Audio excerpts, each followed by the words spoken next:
दोस्तों, अगर हमारा मन खाली हो जाए तो हम उसमें कुछ ऐसी चीज़ डाल सकते हैं, कुछ ऐसे विचार डाल सकते हैं जिससे हम अपनी मन की बकबक को शांत कर सकते हैं।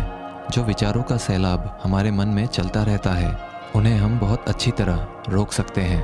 और दोस्तों, अगर एक बार मन की बकबक रुक जाए तो फिर हम मन से जो चाहे वो करवा सकते हैं। इसीलिए अगर आप मन की बकबक को शांत करवाना चाहते हो तो इस कहानी को आखिर तक जरूर सुनिएगा।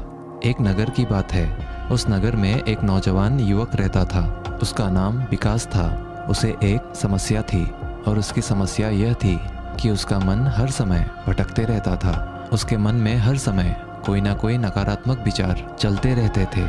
उसके मन की बकबक कभी शांत नहीं होती थी। वो जब भी कुछ सोचकर करता तो कुछ अलग ही कर देता। कभी वो अपने अतीत के बारे में सोचकर पछताता था कि काश मैंने उस काम को, उस समय को कुछ ऐसा कर दिया होता, उस काम को वैसा कर दिया होता। या फिर वो अपने भविष्य के बारे में सोचता रहता और डरता रहता कि कहीं भविष्य में ऐसा हो गया तो क्या होगा, कहीं मैं असफल हो गया तो क्या होगा, अगर मुझसे कोई गलती हो गई तो लोग मेरा मजाक उड़ाना शुरू कर देंगे। और ऐसे ही कई सारे नकारात्मक और असफलता से भरे विचार उसके मन में आते रहते थे। विकास हमेशा ही अपने विचारों में खोया रहता। वह अपने विचारों से मुक्ति पाना चाहता था। विकास चाहता था कि उसके मन में कोई भी फालतू विचार कभी भी ना आए, लेकिन हर समय विचारों का सैलाब उसके मन में उठता ही रहता। इसीलिए जीवन में वो बहुत परेशान हो गया था। फिर एक दिन उसे किसी ने बताया कि यहाँ पास के ही जंगल में एक बौद्ध भिक्षु रहते हैं, उसके पास जाओ, वो तुम्हारी मानसिक समस्या का समाधान अवश्य कर देंगे। ये सुनकर विकास तुरंत ही बौद्ध भिक्षु के पास चला जाता है और अपनी सारी समस्या उन्हें बताता है। बौद्ध भिक्षु भी विकास की बातों को बड़े ही ध्यान से सुन लेते हैं और उससे कहते हैं कि तुम मुझसे क्या जानना चाहते हो। ये सुनकर विकास कहता है, हे गुरुदेव, मैं अपने मन को शांत व खाली करना चाहता हूँ। मैं आपसे ये जानना चाहता हूँ कि मन को खाली व शांत कैसे करते हैं। मेरा मन हर वक्त विचारों से भरा रहता है। मेरा ध्यान एक जगह लग ही नहीं पाता है, जिसके कारण मेरे हर काम में समस्या आ जाती है। मैं एक चीज़ करता हूँ तो नकारात्मक विचारों के कारण दूसरी चीज़ पर पहुँच जाता हूँ। मेरा मन एक जगह ठहरता ही नहीं है और यूं ही हर दिन मेरे मन में हजारों विचार चलते रहते हैं। और ये कब होता है, क्यों होता है, मुझे कुछ पता नहीं चलता। बहुत देर बाद मुझे एहसास होता है कि मैं क्या करने बैठा था और मैं क्या कर रहा हूँ। गुरुदेव, मैं अपने मन को विचारों से खाली कर देना चाहता हूँ। मैं चाहता हूँ कि मेरे मन में एक भी विचार ना आए। जब मैं चाहूँ तभी मेरे मन में विचार आए। फिर बौद्ध भिक्षु ने कहा, किसी समस्या का समाधान तभी निकाला जाता है जब हम उस समस्या की जड़ तक पहुँच जाते हैं, समस्या को ठीक से समझते हैं और जानते हैं। आगे बौद्ध भिक्षु कहते हैं, जिस मन को तुम खाली करना चाहते हो, क्या तुमने उस मन को कभी भी थोड़ा बहुत भी समझा है, जाना है? ये सुनकर विकास ने कहा कि महाराज, मैंने अपने मन को जानने की बहुत कोशिश की है, लेकिन मैं जितना इसके बारे में जानता हूँ, मेरा मन उतना ही रहस्यमय हो जाता है। फिर बौद्ध भिक्षु ने उस युवक को एक घड़ा देते हुए कहा कि जाओ, इस घड़े में छोटे छोटे पत्थर भरकर लेकर आओ। फिर वो युवक वहाँ से गया और छोटे छोटे पत्थर भरकर लेकर आया और उस घड़े को बौद्ध भिक्षु के पास रख दिया। फिर बौद्ध भिक्षु ने उस युवक से कहा कि इस घड़े को तुम अपना मन समझो और इस घड़े में भरे पत्थरों को अपने विचार समझो। अब इस घड़े में और पत्थर डालो। उस युवक ने घड़े में और पत्थर डालना शुरू किया। क्योंकि घड़ा पहले से भरा हुआ था, एक दो पत्थर डालने के बाद बाकी सारे पत्थर नीचे गिरने लगे। फिर बौद्ध भिक्षु ने उस युवक से कहा, रुको ज़रा, ध्यान से देखो।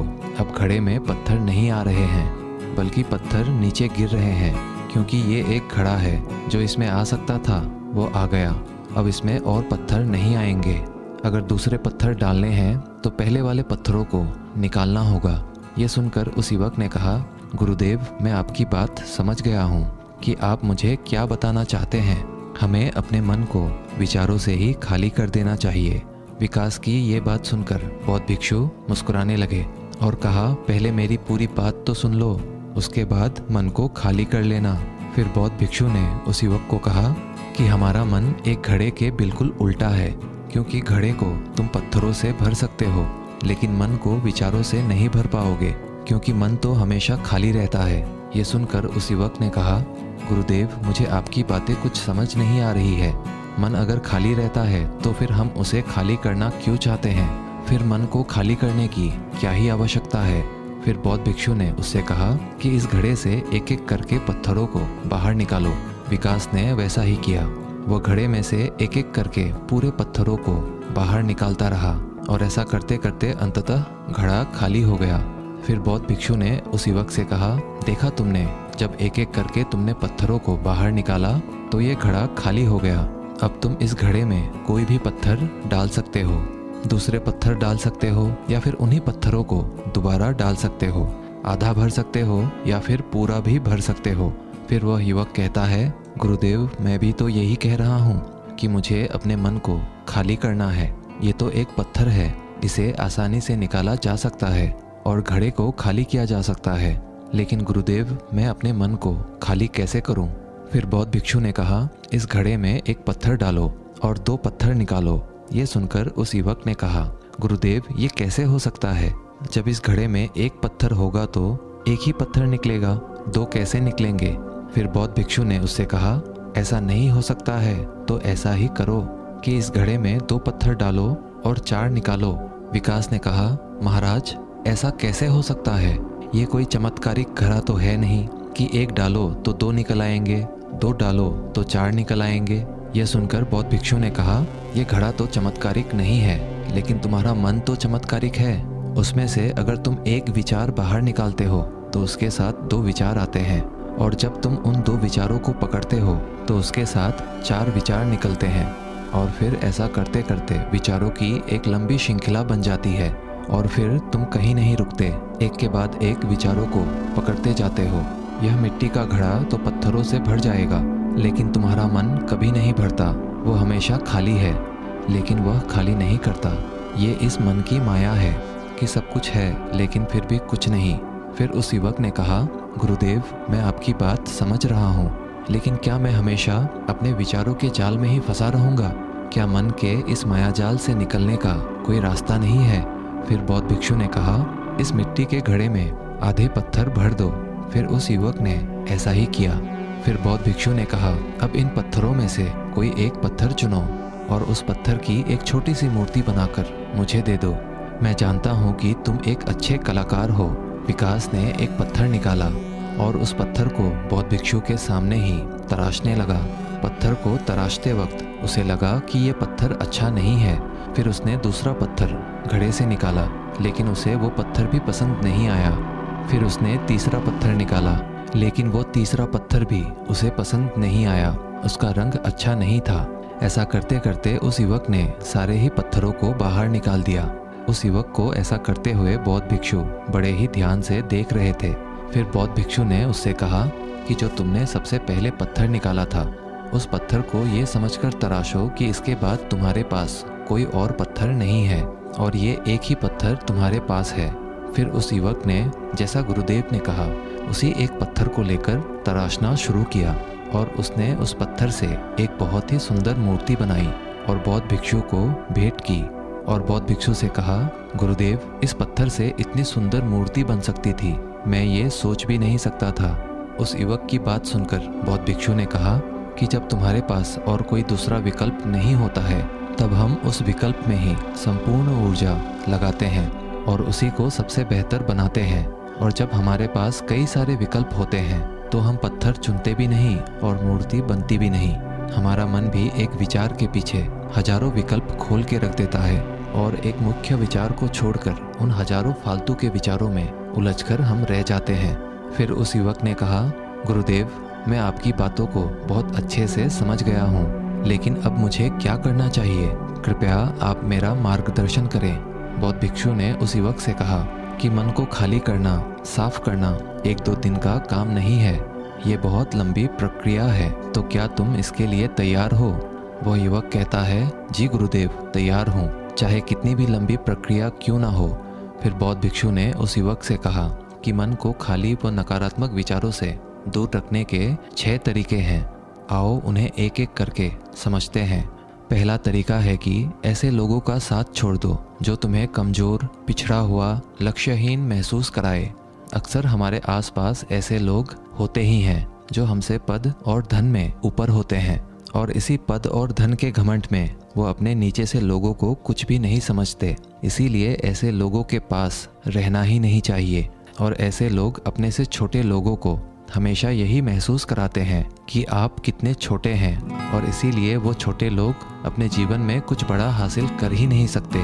इसके अलावा कई बार हमारे मित्र और घर परिवार के सदस्य भी ऐसे होते हैं जो अक्सर हमें छोटा महसूस कराते हैं, हमें नीचा दिखाने की कोशिश करते हैं, लोगों के सामने हमारा मजाक बनाते हैं। तो ऐसे लोगों से जितना दूर हो सके उतना दूर रहो। ये लोग ऐसे होते हैं कि तुम्हारी नज़रों से तुम्हारी गरिमा को दूर करके तुम्हें लक्ष्यहीन बनाते हैं, और फिर तुम्हें खुद की काबिलियत पर शक होना शुरू हो जाता है।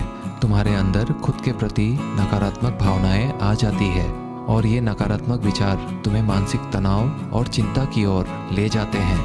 फिर बौद्ध भिक्षु दूसरा तरीका बताते हुए कहते हैं कि तुम बहुत ही कम और चुनिंदा लोगों को ही अपना मित्र बनाओ। ऐसे लोगों को ही अपना मित्र बनाओ जिससे तुम कुछ सीख सकते हो, जिनकी तुम इज्जत कर सकते हो, जो तुम्हारी भावनाओं को समझ सके, जिनकी सोच तुमसे मेल खाती हो, जो जीवन में तुम्हें आगे बढ़ने में सहायता करे। हमारे जीवन और चरित्र में हमारे माँ बाप के बाद हमारे मित्रों का ही सबसे ज़्यादा योगदान होता है। इसीलिए मित्रों का सही होना भी बहुत आवश्यक है। ऐसा कहा भी जाता है, तुम उन 5 लोगों का प्रतिबिंब हो जिनके साथ तुम सबसे ज़्यादा वक्त बिताते हो। अगर तुम्हारे आसपास के 5 लोग जिनके साथ तुम सबसे ज़्यादा वक्त बिताते हो वे ईमानदार हैं, तो तुम भी धीरे धीरे ईमानदार होना शुरू कर दोगे। और अगर वो 5 लोग अमीर हैं तो तुम भी धीरे धीरे अमीर बनना शुरू कर दोगे। कहने का अर्थात यही है कि तुम वैसा ही बन जाते हो जिस तरह के लोगों के साथ तुम अपना समय व्यतीत करते हो। किसी महान दार्शनिक ने कहा था कि तुम मुझे किसी भी इंसान के मित्रों से मिलवा दो, मैं उसके मित्रों को देखकर उस इंसान का भविष्य बता दूंगा। हमारी सबसे बड़ी समस्या ये है कि हम लोगों को ना नहीं बोल पाते हैं। जिन लोगों के साथ हम रहना पसंद भी नहीं करते हैं, ना चाहते हुए भी हमें उन नकारात्मक लोगों के साथ वक्त बिताना पड़ता है। इसीलिए सबसे पहले हमें अपने ज़िंदगी में उन लोगों को ना कहना आना पड़ेगा जिनके साथ रहकर हमें लगता है कि ये हमारी ज़िंदगी खराब कर रहे हैं। अगर ये हमारी ज़िंदगी में ना हो तो शायद हम ज़्यादा खुश रहेंगे। बौद्ध भिक्षु आगे कहते हैं, तीसरा तरीका है कि तुम कभी भी अपना अतीत नहीं बदल सकते, लेकिन तुम अपना भविष्य अवश्य बदल सकते हो। इसीलिए तुम्हें पूरी तरह से वर्तमान में रहते हुए उन चीज़ों पर, उन कामों पर ध्यान दो जो तुम्हारे नियंत्रण में है, जिन्हें तुम आज कर सकते हो, अभी कर सकते हो। बौद्ध भिक्षु कहते हैं, मेरी एक बात हमेशा याद रखना, केवल वर्तमान में रहकर भविष्य को संवारा जा सकता है, अतीत में रहकर नहीं। इसीलिए वर्तमान में जीने की आदत डालो। चौथा तरीका है कि तुम स्वस्थ और पौष्टिक खाना खाओ। हमारा शरीर ऊर्जा से चलता है, और हम जैसा खाना खाएंगे वैसी ही ऊर्जा हमारे शरीर को मिलेगी। अगर हमारा शरीर स्वस्थ नहीं रहेगा तो हमारा मन स्वस्थ कैसे रहेगा? जब शरीर कमज़ोर व बीमार रहता है तो मन में कई सारे नकारात्मक विचार आते हैं, और स्वस्थ शरीर में स्वस्थ दिमाग का वास होता है। इसीलिए शरीर को स्वस्थ व मजबूत रखना हमारी जिम्मेदारी है। बौद्ध भिक्षु कहते हैं कि 5वां तरीका यह है कि रोज़ ध्यान करो। ध्यान करने का सबसे उपयुक्त समय सुबह या फिर रात को सोने से पहले होता है, लेकिन अगर तुम्हें ध्यान में गहरा जाना है तो सबसे उपयुक्त समय रात का ही होता है। रात में सोने से पहले ध्यान करने से नींद में भी सुधार होता है और बहुत गहरी नींद आती है। ध्यान करने के लिए तुम अपनी सांसों पर ध्यान केंद्रित कर सकते हो, या फिर तुम अपने मन में उठने वाले विचारों पर भी अपना ध्यान केंद्रित कर सकते हो। मन में उठने वाले विचारों पर ध्यान केंद्रित करने से ध्यान करने वालों का ज़्यादा फायदा होता है, क्योंकि इसमें आसानी से गहरे ध्यान में उतरा जा सकता है। अगर तुम ध्यान नहीं कर सकते हो तो रोज़ खुद के साथ अकेले में वक्त बिताओ। खुद के व्यवहार को समझो, देखने की कोशिश करो कि मन में किस तरह के विचार उठ रहे हैं और क्यों उठ रहे हैं।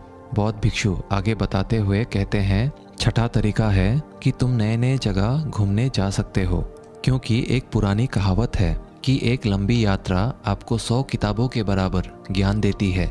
गौतम बुद्ध अपने जीवन काल में 9 महीने लगातार घूम रहे थे। उनके भ्रमण करने का यही कारण था कि नए नए जगह जाने से ज्ञान की प्राप्ति के साथ साथ मन को एक नयापन भी प्राप्त होता है। नई जगह घूमने जाने पर हमारा मन उत्साहित रहता है। फिर बौद्ध भिक्षु कहते हैं, मन के जाल में कभी मत फंसो, मन को खाली करने की कोशिश मत करो। जीवन में ध्यान करना सीखो, अपने ध्यान को केंद्रित करो, अपने ध्यान में एकाग्रता लाओ और जीवन में जो कर रहे हो उसे पूरी मेहनत के साथ अंतिम समझ कर करो। उस काम को ऐसे करो कि उसके बाद तुम्हें और कुछ नहीं करना है। और जब फिर दूसरे विचार पर कार्य करो तो बस उसी पर कार्य करो, किसी तीसरे विचार पर नहीं। मन के मायाजाल से निकलना इतना आसान नहीं, लेकिन ध्यान करने से सब कुछ पाया जा सकता है। दोस्तों, आशा करते हैं आज के इस कहानी से आपने ज़रूर कुछ ना कुछ